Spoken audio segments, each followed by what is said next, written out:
Voila. Hello everyone. Nice to nice to see you. I'm not seeing you, you're seeing me anyways.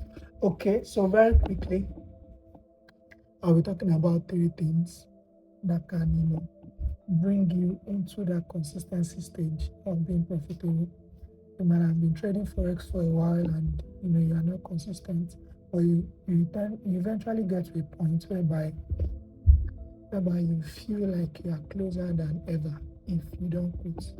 If you keep pushing, you get to that point where you feel like, I feel like I'm closer to this point of me being consistent in making profits, me, not blowing accounts often, you begin to feel that way that I'm beginning to know enough.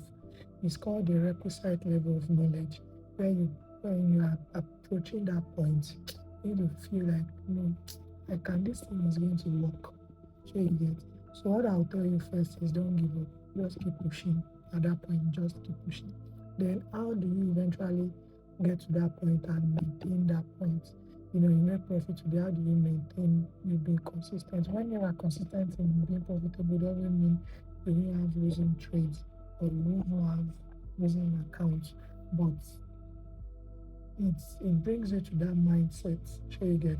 So three things very quickly that can keep you at that mindset, keep you at that level, keep you at that result is number one.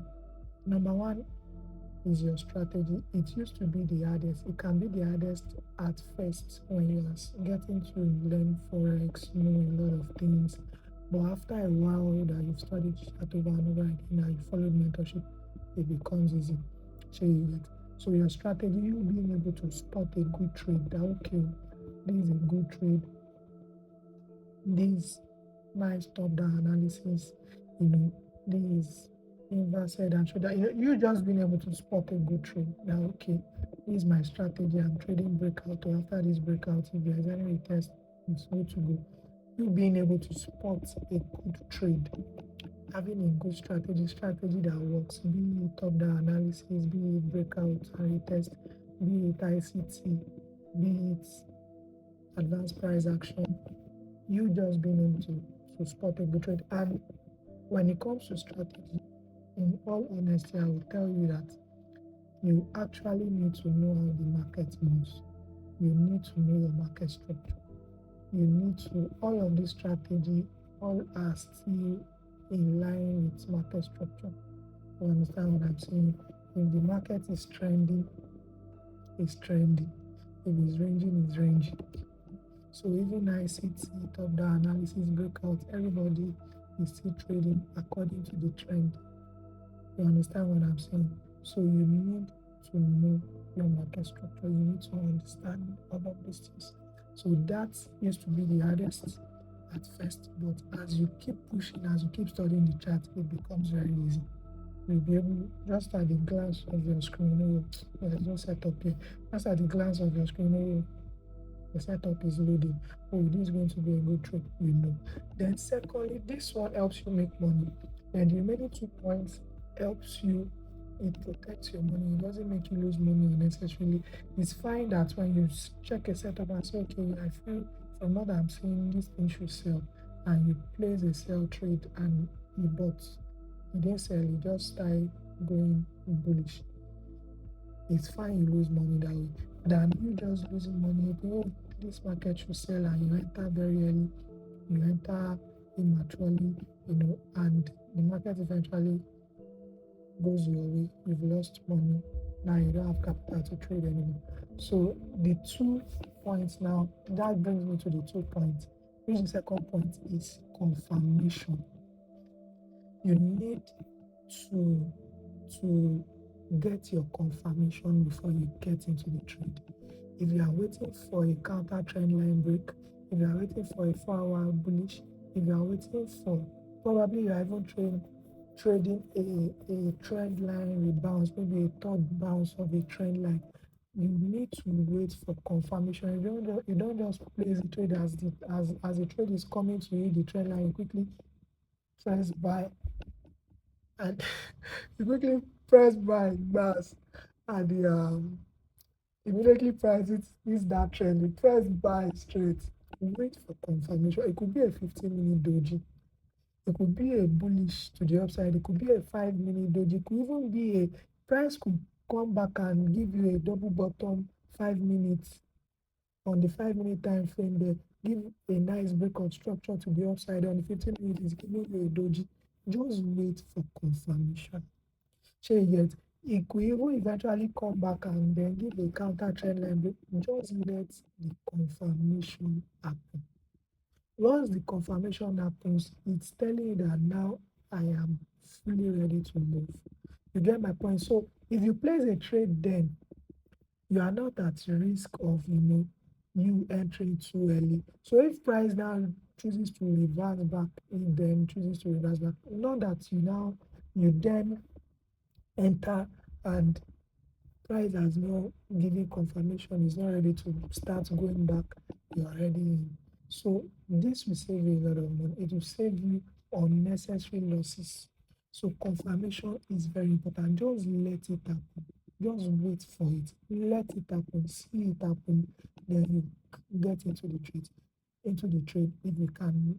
You can do that. You can be so patient enough to see it happen. You are seeing a double top is forming. Let it form. Let it break the neckline. Don't enter too early. Oh, this is a double top forming so and so. Okay, there's a neckline to be broken. Let it break it. Oh, it's probably coming for a retest. Let it come for the retest. Oh, now price has come for the retest. Let it give you a confirmation candlestick to show that, oh, I'm going back to the downside. It could be a doji, it could be an amber candlestick, it could be a bullish, it could be anyone. Just let it show you. Fine, it's coming back for a retest. Let those things happen.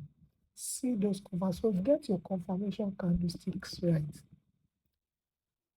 That will really, really help you. It saves you a lot from unnecessary losses. Then in number three, the third one is risk management. Excuse me. Risk management. Your risk management is very, very important. Now, risk management doesn't necessarily mean risking a small percentage of your account. It only means you having a fixed risk. It may not necessarily be a fixed risk to reward, but you having a fixed risk. So if you are risking 10% per trade, let it be 10%. That's why you have to wait for all those confirmations to happen before you place the trade. Because you don't have luxury of risks to be throwing around. So if it's 5%, if it's 50%, if it's 20%, just let it be fixed. You get it? And what that means is if you are risking 10% for 1 to 3, 1 to 4, 1 to 2, if you have 3 losses at a go, on the fourth trade, if you have just one win for a 1 to 3, you are back at break even. If it's 1 to 4, 1 to 5, you are back with 20% profit. So risk management is very important. You need to apply risk management. Then the second part about risk management is that you also need to be disciplined to the point that by the time you are in profit or you've made a much more profit than your initial capital, you don't just increase your risk anyhow. So for instance, now you took $100, you took the $100 to $200, and then with $20 risk. Then the next trade, you're already risking $50, already risking $60. Oh God, I suffer this thing. Try. I suffer that thing. I swear. You're already risking $50, already risking $60. You're already it's very, very bad. So if those trade goes haywire, I'm sorry to tell you that you'll be back to where you started from, if not worse. But that's just like it. So let your risk be consistent. If you increase your risk, let it be planned, let it be calculated. So you get, and I'll give you a one bonus. But the fourth one is you being able to sit on your hands now. You being able to look at the chart and just let the chart be. If you don't have any setup, You don't have to place a trade every single day. You don't have to be in a trade. You don't have to be in a trade. And these are for beginners because when you start learning forex and you're into it for a while, if you are not in a trade, you feel like something is wrong. So you need to go past that level whereby you have to be in a trade all the time. The only time you're not trading is when you don't have money in your account. It's bad. So you need to get to that point whereby you don't have to trade. You just sit on your hands. You just study the chart. You see setup before you get. So with these few points of mine, I hope you really found this helpful. And if you do found this helpful, like, subscribe, follow, share as well. Thank you very much.